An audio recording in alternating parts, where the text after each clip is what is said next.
ओम शांति। आइए सुनते हैं एक ऐसी महिला की जीवन गाथा जिसने सारे विश्व पर राज्य करने वाले अंग्रेजी सत्ता को हिला दिया था। ऐसी वीरांगना रानी लक्ष्मीबाई थी। तो सुनते हैं ऐसी महारानी लक्ष्मीबाई की एक कविता और सुनेंगे एक कहानी भी। सिंहासन हिल उठे राजवंशों ने भ्रुकुटी तानी थी। बूढ़े भारत में भी आई फिर से नई जवानी थी। गुमी हुई आज़ादी की कीमत सबने पहचानी थी। दूर फिरंगी को करने की सबने मन में ठानी थी। चमक उठी सन 57 में वह तलवार पुरानी थी। बुंदे ले हर बोलों के मुंह हमने सुनी कहानी थी।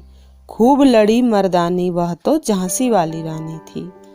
कानपुर के नाना की मुंह बोली बहन छबीली थी। लक्ष्मीबाई नाम पिता की वह संतान अकेली थी। नाना के संग पढ़ती थी वह, नाना के संग खेली थी। बरछी ढाल कृपाण कटारी उसकी यही सहेली थी। वीर शिवाजी की गाथाएं उसको याद जवानी थी। बुंदे लो हर बोलों के मुंह हमने सुनी कहानी थी। खूब लड़ी मर्दानी वह तो झांसी वाली रानी थी। लक्ष्मी थी या दुर्गा थी वह स्वयं वीरता की अवतार। देख मराठे पुलकित होते उसकी तलवारों के बार। नकली युद्ध व्यूह की रचना और खेलना खूब शिकार। सैन्य घेरना दुर्ग तोड़ना ये थे उसके प्रिय खिलवाड़। महाराष्ट्र कुल देवी उसकी भी आराध्य भवानी थी। बुंदे लो हर बोलों के मुंह हमने सुनी कहानी थी। खूब लड़ी मर्दानी वह तो झांसी वाली रानी थी। आइए सुनते हैं इस महिला दिवस के उपलक्ष्य में रानी लक्ष्मीबाई की वीरता और शौर्य की बेमिसाल कहानी। भारत में जब भी महिलाओं के सशक्तिकरण की बात होती है तो महान वीरांगना रानी लक्ष्मीबाई की चर्चा जरूर होती है। रानी लक्ष्मीबाई न सिर्फ एक महान नाम है बल्कि वह एक आदर्श है उन सभी महिलाओं के लिए जो खुद को बहादुर मानती हैं, और उनके लिए भी एक आदर्श हैं जो महिलाएं सोचती हैं कि वह महिलाएं हैं तो कुछ नहीं कर सकती।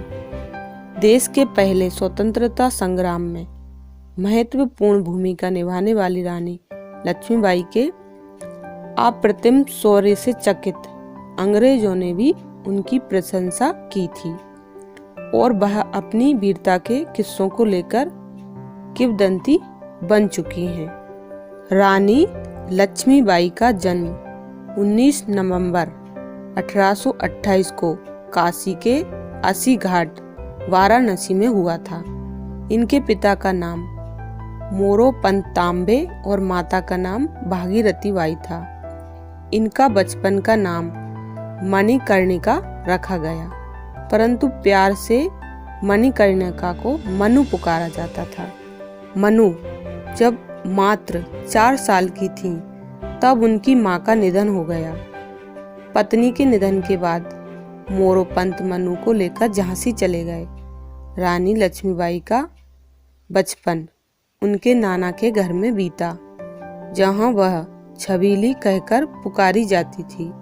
जब उनकी उम्र 12 साल की थी तभी उनकी शादी झांसी के राजा गंगाधर राव के साथ कर दी गई।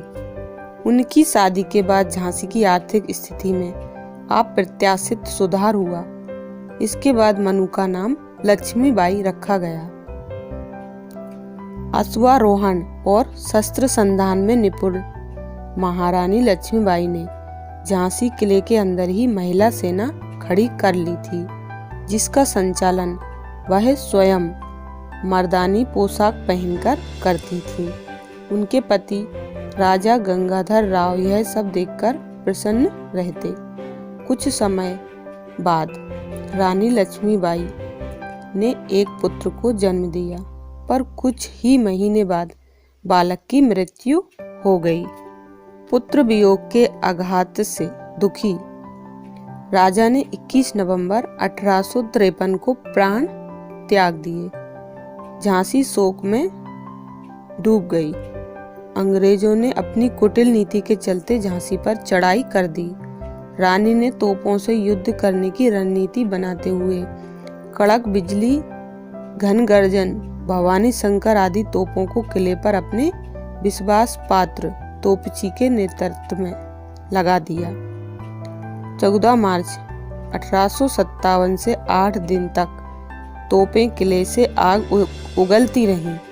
अंग्रेज सेनापति ह्यू रोज लक्ष्मीबाई की किलेबंदी देखकर दंग रह गया। रानी रणचंडी का साक्षात रूप रखे पीठ पर दत्तक पुत्र दामोदर राव को बांधे भयंकर युद्ध करती रही। झांसी की मुट्ठी भर सेना ने रानी को सलाह दी थी कि वह कालपी की ओर चली जाएं। झलकारी बाई और मुंदर सखियों ने भी रणभूमि में अपना खूब कौशल दिखाया। अपने विश्वसनीय 4-5 घुड़सवारों को लेकर रानी कालपी की ओर बढ़ी। अंग्रेज सैनिक रानी का पीछा करते रहे। कैप्टन वाकर ने उनका पीछा किया और उन्हें घायल कर दिया। 22 मई 1857 को क्रांतिकारियों को कालपी छोड़कर ग्वालियर जाना पड़ा। 17 जून को फिर युद्ध हुआ। रानी के भयंकर प्रहारों से अंग्रेजों को पीछे हटना पड़ा। महारानी की विजय हुई, लेकिन 18 जून को ह्यू रोज स्वयं युद्ध भूमि में आ डटा। रानी लक्ष्मीबाई ने दामोदर राव को रामचंद्र देशमुख को सौंप दिया। सोनरेखा नाले को रानी का घोड़ा पार नहीं कर सका। वहीं एक सैनिक ने पीछे से रानी पर तलवार से ऐसा जोरदार प्रहार किया कि उनके सिर का दाहिनी भाग कट गया और आंख बाहर निकल आई। घायल होते हुए भी उन्होंने उस अंग्रेज सैनिक का काम तमाम कर दिया और फिर अपने प्राण त्याग दिए। 18 जून 1857 को बाबा गंगादास की कुटिया में जहां इस वीर महारानी ने प्रणांत किया, वहीं चिता बनाकर उनका अंतिम संस्कार किया गया। रानी लक्ष्मीबाई ने कम उम्र में ही साबित कर दिया कि वह न सिर्फ बेहतरीन सेनापति हैं बल्कि कुशल प्रशासक भी हैं। वह महिलाओं को अधिकार संपन्न बनाने की भी पक्षधर थीं। उन्होंने अपनी सेना में महिलाओं को भर्ती किया। आज कुछ लोग जो खुद को महिला सशक्तिकरण का अगुआ बताते हैं, वह भी स्त्रियों को सेना आदि में भेजने के खिलाफ हैं। पर इन सब के लिए रानी लक्ष्मीबाई का उदाहरण है कि अगर महिलाएं चाहें तो कोई भी मुकाम हासिल कर सकती हैं। तो ऐसी वीरांगना थी रानी लक्ष्मीबाई, जिनके त्याग को भारत कभी नहीं भूलेगा। ओम शांति।